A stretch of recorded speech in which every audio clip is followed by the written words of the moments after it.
Today I'm checking out this 2-pack of Wheelbarrow wheels that I was sent at no cost so I can do the review. But I'm going to go ahead and get them out of this packaging. Let's see everything they come with, and then I'm going to get them installed on my wheelbarrow.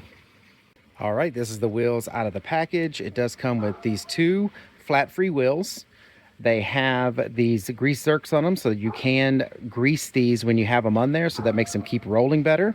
Comes with a set of gloves so you can put the wheels on, not get your hands dirty.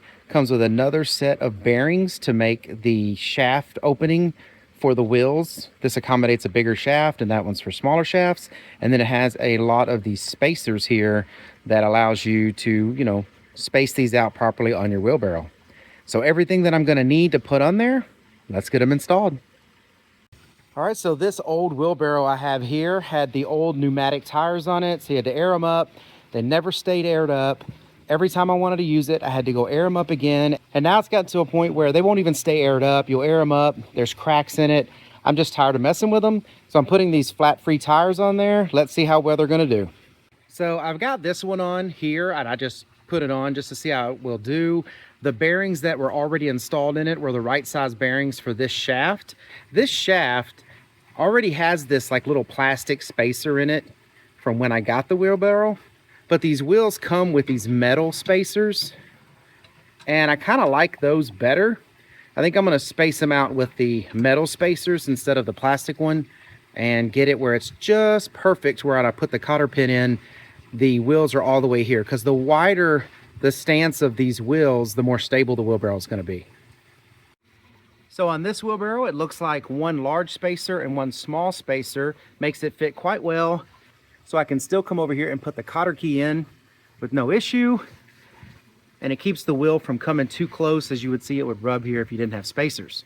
I also put the grease zerk on the inside this way, so you're less likely to break it off. If you have it on the other side, you could hit a rock or something. I mean, it could still break off on the inside, but I think there's a less chance of it breaking off than on the other way. Then when I want to grease it, I just flip the wheelbarrow over and grease them. So now I'm going to do this other side the same way. All right, now I've got the other one on. As you can see, I got the spacers here, grease zerks on the inside. On this side, I already had this washer and this cotter keys, so that was with the wheelbarrow to start with. But no, these are awesome. I mean, they roll well. I haven't even greased them yet. And they roll nice and smooth, nice and straight.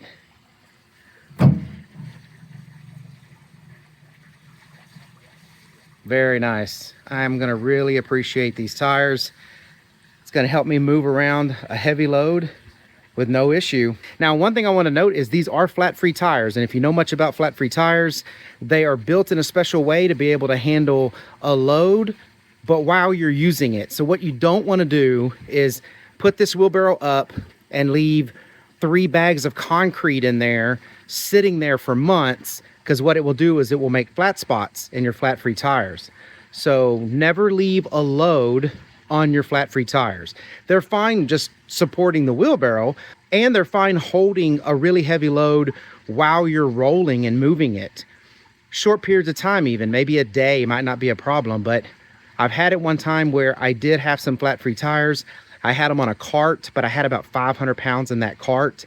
I left it that way for a month, and not good. It left flat spots in them. So just know that's a common problem with flat-free tires. I don't consider it a problem. You just need to not have a load on it. You do the same thing with pneumatic tires.